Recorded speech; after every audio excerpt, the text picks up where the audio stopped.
McDonald's presents Burger Reviews by Hamburglar. Today's review, the hotter, juicier classic burgers. Mr. Hamburglar. Robble, robble. He said, of all the McDonald's burgers I've ever hamburgled, these are the hottest, juiciest, and tastiest. Robble. Hamburglary is on the rise. Get caught with a medium double cheeseburger meal for $6. Price and participation may vary. Promotion pricing may be lower than meal price. Comparison to prior classic burgers. Ba-da-ba-ba-ba.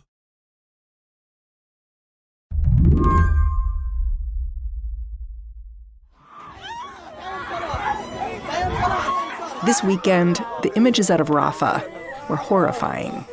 At least 45 people were killed after an Israeli airstrike targeted this camp for displaced Palestinians in western Rafah, according to the Palestinian Ministry of Health.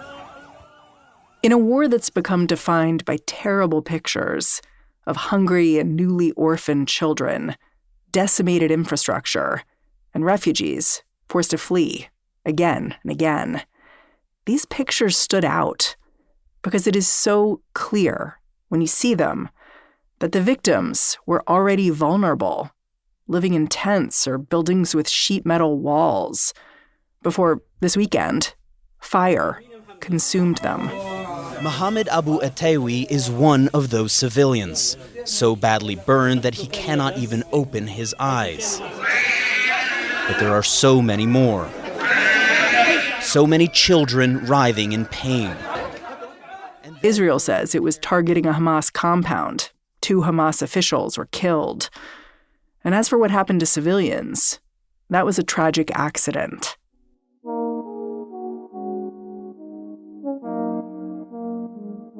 Think of how many people and institutions have stood up to say, please do not fight this war in this way. Last week, the United Nations top court ordered Israel to bring its assault on Rafah to a halt. At the same time, the chief prosecutor for a different international court requested arrest warrants for leaders inside both Israel and Hamas. President Biden has said in the past that an incursion in Rafah was a red line for him. He even threatened to hold up arms shipments to Israel. So why is a tragedy like what happened this weekend happening anyway? The answer may come from inside Israel itself, where leaders and citizens see this war very differently than those of us on the outside. A survey in January found that 94% of Jewish Israelis thought the force being used in Gaza was appropriate, even insufficient. A different poll found that Jewish Israelis opposed food and even medical relief getting into the Strip. A couple weeks back, I asked someone to explain this mindset to me. Her name is Tamar Harrel-Santis. I feel very isolated. Tamar's 23 years old. She's Israeli. She's also a reservist who's been serving in this war. I felt isolated before, even before the war. Whenever we would go travel, they would always tell us don't speak Hebrew and don't wear, shirts with Hebrew on it and don't tell anyone you're Israeli. That was even before the war. That's been like that for a long time. Now it's a lot worse. Tamar feels the eyes of the world on Israel and Israelis. She was born in the United States. She still has relatives over here. She sees everyone's comments on Facebook and Instagram. I do have a cousin who is in college. We don't speak a lot, but I do see what she posts and stuff like that. And she is very, very much very left-wing and very, very pro-Palestine and stuff like that. And, it's we still have the group chat and but it's not like I've sat and had a conversation with them. What would you tell them if you could? If you could be guaranteed they would listen, I don't really know. It's just not... I just don't think they would understand. It sounds kind of sad when I say it out loud. But, yeah. I think understanding Tamar is really important right now. not because she's the one leading this war. She isn't. But to understand why Benjamin Netanyahu and his war cabinet have been able to keep fighting the way they are, you need to listen to the people they're representing. You know, last week, in response to international pressure about this war, Prime Minister Benjamin Netanyahu said, "If we need to stand alone, we'll stand alone." I know you don't agree with him on much, but do you agree with that? Yeah. If there's one thing about Benjamin Netanyahu that I can't deny is that he's a very intelligent man. It's just a fact. And he's right. And I also think that Israel is strong enough on its own to stand alone, even if the U.S., let's say, backs out of helping us or stuff like that. I guess as an outsider, it feels to me like working with others seems really essential to the project of being a state. Yeah. But I guess when others don't really understand you, or when others don't necessarily want what's best for you, then it's not always good. Today on the show, an IDF soldier talks about the Gaza war, why she's committed to continuing the fight, and why, in spite of international pressure, she does not think the fighting is going to end anytime soon. I'm Mary Harris. You're listening to What Next? Stick around.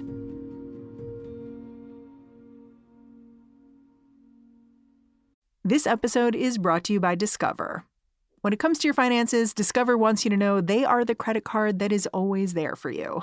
With 24/7 U.S.-based live customer service, everyone has the option to talk to a real person anytime, day or night. Yep, that means no more waiting for, quote, normal business hours just to get a hold of someone. We are talking real service from real people whenever you need it. Get the customer service you deserve with Discover. Limitations apply. See terms at discover.com/creditcard. This episode is brought to you by Discover. When it comes to your finances, Discover wants you to know they are the credit card that is always there for you. With 24/7 U.S.-based live customer service, everyone has the option to talk to a real person anytime, day or night. Yep, that means no more waiting for, quote, normal business hours just to get a hold of someone. We are talking real service from real people whenever you need it. Get the customer service you deserve with Discover. Limitations apply. See terms at discover.com/creditcard. I asked Tamar to tell me her story from the beginning. She was actually born in California, but when she was 10, her parents decided to make Aliyah, which is what Jews call emigrating to Israel. Basically, we left everything behind and moved to Israel. Were you excited about that as a kid? I was. I do remember feeling very, very excited and also very nervous. Her family ended up settling on a kibbutz called Hanaton. And when she turned 18, like all Israelis, she joined the army, became a combat medic. Tamar says she was excited to go. Yeah, I actually was. Both my mom and my sister were very loved the army. And I really wanted to follow in their footsteps. And when my mom was in the army, women weren't allowed in combat, and it was her dream. So she sort of lived vicariously through me. What were your politics at this time? How did the idea of serving in the armed services intersect with your beliefs politically? I've always been left-wing. Or more left of center. And it's also the way I grew up, my family has always been more left of center. But, we're still very Zionist and we're still very patriotic, even though we have a lot to say about our government. And we have a lot to say about, the IDF and stuff like that. But at the end of the day, we still believe that it's important to serve our country. It's interesting. You use the word Zionist. Can you tell me how you define the word Zionist for yourself? Because I think that some people perceive Zionism as being about erasure. So can you explain what you mean by Zionism? Yeah, basically, the way I was raised with Zionism was just the belief and the longing of the Jewish people to live in our homeland. That's at the very core of Zionism, or the Zionism that I was raised on. And that's what I still believe. Like today, there are very different kinds of Zionism. There's political Zionism and there's religious Zionism, and there's like any sect and any group of the population has their own kind of Zionism. But at the end of the day, Zionism is just the core belief that Jews should live in the land of Israel. Last year, Tamar finished her military service, returned home. She'd only been out of the army for a few months when the news of Hamas's October 7th attacks broke. Wow, I remember that day like it was yesterday. I was at home with my boyfriend, and it was a Friday, after a Friday night. So it was after I'd come home with my friends at like 3 a.m, just out partying. And my mom called me at 6, and she's like, just so you know, there are like rocket attacks in the South. And at first I was like, why should I care? Because not like why should I care, but it happens all the time. There are rocket attacks in the South all the time. So I didn't really understand why she had to wake me up. And then about an hour later, she called me again, and she's like, Tamar, we're at war now. And I was like, wait, what? What is happening? And then I saw that they attacked the Nova Festival. Did you know people there? Yeah. So I know a few people who actually survived, but it was scary. Until I heard that they were okay, it was really scary. Yeah.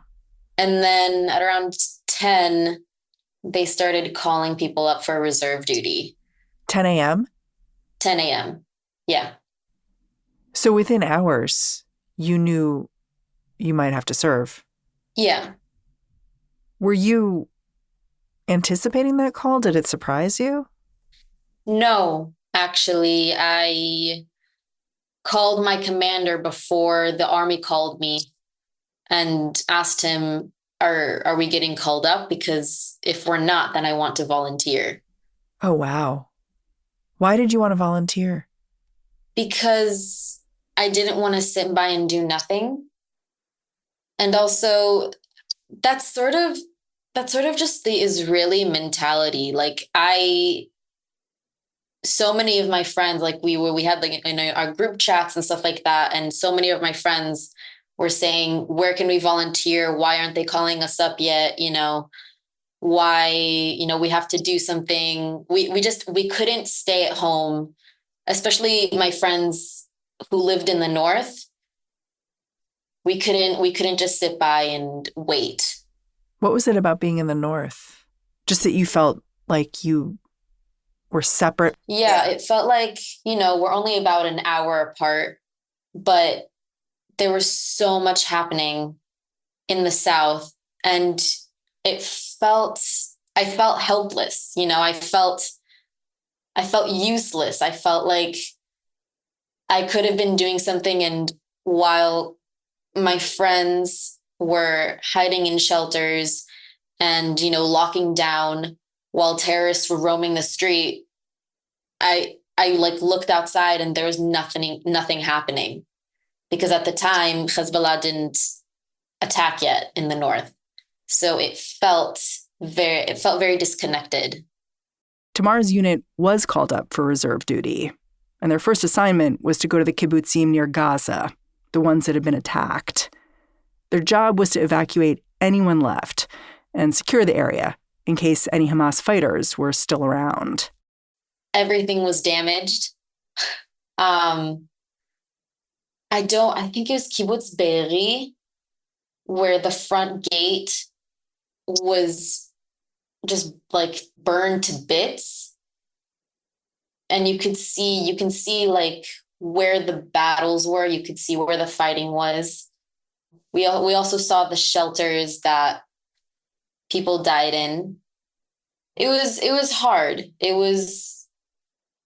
But also you only start thinking about it afterwards. Like when you're there, you don't really comprehend things.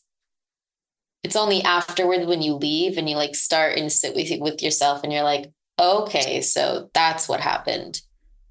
Is there an image that sticks with you? I don't know if it's an image, but just the way, because afterwards we were called back into the kibbutzim to try and find remains of the bodies. And just the way that the houses looked and,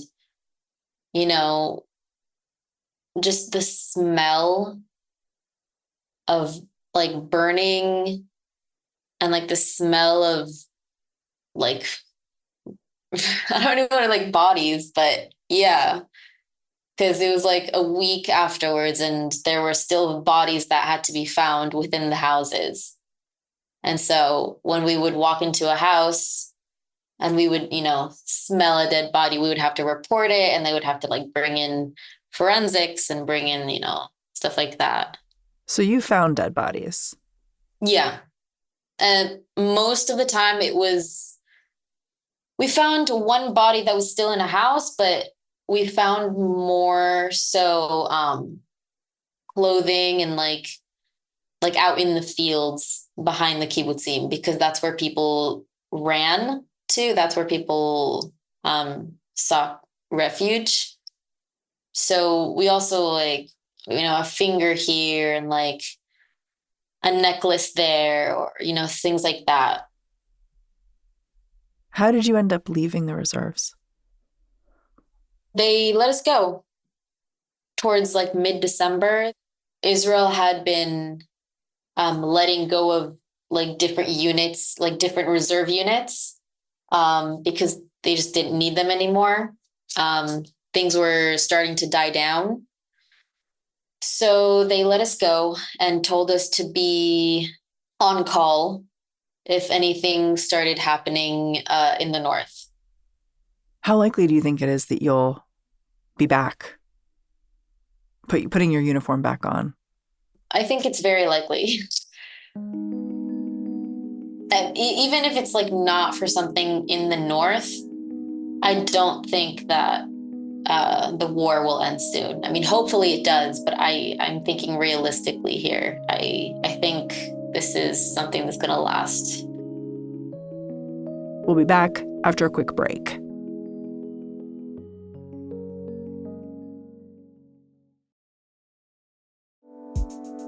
In 1978, gay people in California faced a dire threat. Proposition 6, the Briggs Initiative. The teaching profession is riddled with the homosexual element. John Briggs is going to fire every gay and lesbian school teacher in the state of California. I'm Christina Cauterucci. This season on Slow Burn, we'll explore how a nationwide backlash against gays and lesbians led to a massive showdown in California. This was tens of thousands of pissed off gay guys and lesbians roaring down Market Street. With so much at stake, young people became activists. We've got to fight back. We can't let this happen in California. And activists became leaders. My name is Harvey Milk, and I'm here to recruit you. Slow Burn, Season 9, Gays Against Briggs. Out now, wherever you listen. I want to talk to you about how you see your country, how Israel sees itself, how the world sees Israel. How do you think Israel is being perceived abroad right now? I think there's a lot of condemnation for the Israeli government on how they proceeded with the war, which is something that I agree with. but something that I really hope doesn't continue, or at least dies down, is just this hatred for Israelis in general. Like, people see us as one entity, like one being, when we're not. We are not our government, and the government isn't us. And it's not even about us condemning our own government, because they just hate us for being Israelis. Like, it doesn't matter how many times I will say, I don't like Bibi, I want him out of government, I want, this war to end. And it doesn't matter how many things I say, I will always be hated for being Israeli. I think I see it differently than you, which is I don't know that I see hatred for Israeli people. I do see what you're saying about people talking about Israel as one thing, led by Benjamin Netanyahu. But I do see that there are specific things that, say, protesters are asking for that aren't happening, like a ceasefire. When you hear protesters or other people in other countries talk about the need for a ceasefire, what do you make of that? I think that they're asking for something that they don't understand. They want a ceasefire, but I don't think they understand what a ceasefire would entail. And they ask for ceasefire without mentioning the hostages, which there's no way it's going to happen. Like, I want this war to end, but when it ends, I want it to end for good. Because Israel and Hamas have had multiple ceasefires over the past few decades. And Hamas has always attacked again and broken the ceasefire. So, okay, great, you want a ceasefire. But if Hamas stays in power and we have a ceasefire, in 5 years, it's going to happen again. In 10 years, it's going to happen again. In 50 years, it's going to happen again. We can't stay in the same loop.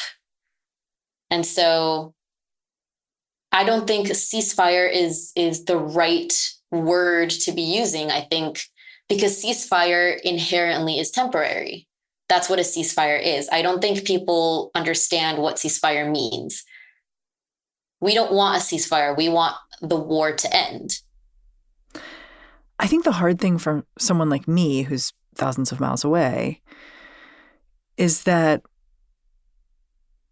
you have the leaders you have to negotiate, right? You have Netanyahu, you have Hamas, and Hamas at this point is the group you're negotiating with because they're the people who instigated what is happening right now. And neither side seems to be able to come to some kind of arrangement, and tens of thousands of people are dying. Mm-hmm. Do you wrestle with that too? I do. It's complicated. It's really complicated because on one hand, my more emotional side would say, well, they're the ones who started it. Why should I care?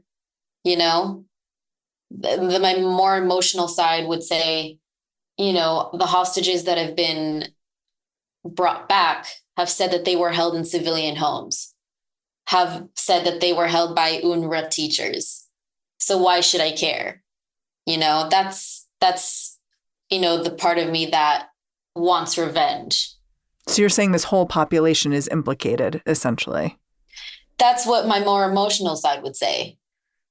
But my logical side knows that there's no possible way 2 million people can have all the same opinions and can all do one thing at once and can decide what their government, which is even more brutal and non-democratic at all, decides to do in their name. And my more logical side would say that they are suffering under Hamas. You know, in my opinion, Palestinians deserve a democratic and independent state where they, you know, aren't under such a cruel regime. Tamar, you've talked a lot about two different goals, which are bringing the hostages home and eradicating Hamas. And I imagine that these two goals may not be achievable at the same time. And it makes me wonder, like, if there was a deal on the table to bring all the hostages home, but the deal was with Hamas. Hamas stays in Gaza. I think in the past, these deals have looked like, you know, Israeli forces need to leave Gaza as well. Is that worth it to you? Like, what are your lines here? I just want to get the hostages back. It's not worth sacrificing the lives of the hostages. We can deal with Hamas later if it comes down to that, you know. Ideally, we would get the hostages back and then eradicate Hamas. But I think if the government had to choose one or the other, I would want them to choose the hostages. I don't think that's that far off from what, like, the most progressive people say they want here when they talk about, say, a ceasefire. Like, I feel like what you're articulating, it doesn't feel that far removed from what a very progressive protester on a college campus in the United States might want. Maybe not. From what I've seen, again, you probably know more than I do because you're closer to especially the protests on campuses. I can only judge based on what I've seen on social media. So you probably know more than I do. But from what I've seen, I don't think I've seen one protester mention the hostages. And I think the hostages should be front and center. So it's hard for me to, trust them or to say that I can agree with what they're saying, because from what I see, when they don't talk about the hostages, it means they don't care. And from what I see, what goes through my mind when I see that is they don't care about Israelis. They don't care about the hostages. They wouldn't care if they died. And so I think that's the main difference. I think part of what you're doing in this conversation is you're advocating for the world to take Israeli pain seriously. And I wonder what you would say to someone who said, that's valid. What does it mean to, at the same time, take Palestinian pain seriously? I don't think they contradict each other at all. I would understand why an Israeli wouldn't take a Palestinian's pain seriously, or I would understand why a Palestinian wouldn't take an Israeli's pain seriously. But from an outsider, from someone who has no connection to the conflict at all, that is the bare minimum, in my opinion. Like, that is something that every person should have or should do. And the fact is, most people don't. But I don't think they contradict each other at all. I think someone who is looking from the outside within, I think that is the only opinion or the only stance that is right or logical.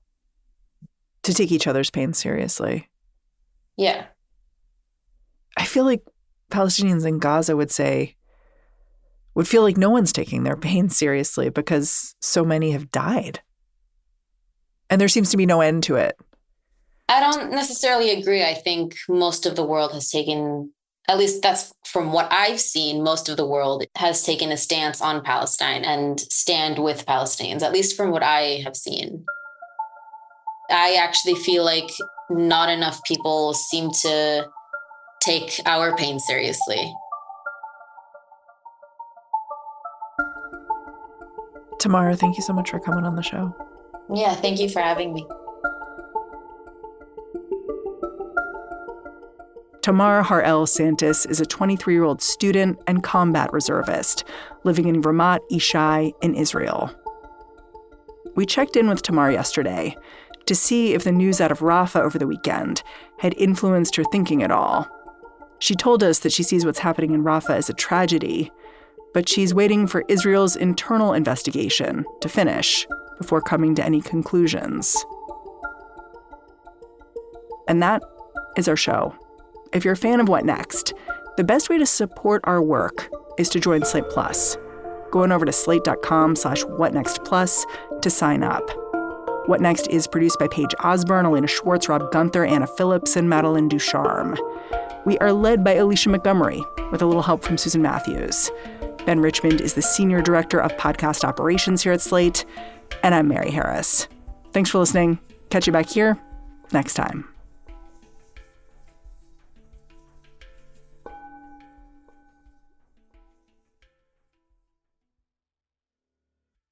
The Memorial Day sale is on at Planet Fitness. So take the plunge, make waves, and finally say, I've got this. And right now at Planet Fitness, 27 cents down will kickstart your best summer ever. With free fitness training in our cool, clean, and spacious judgment-free zone, filled with tons of equipment for every workout. Join Planet Fitness today for just 27 cents down, then $10 a month. Hurry, deal ends May 31st. Don't miss our best deal ever.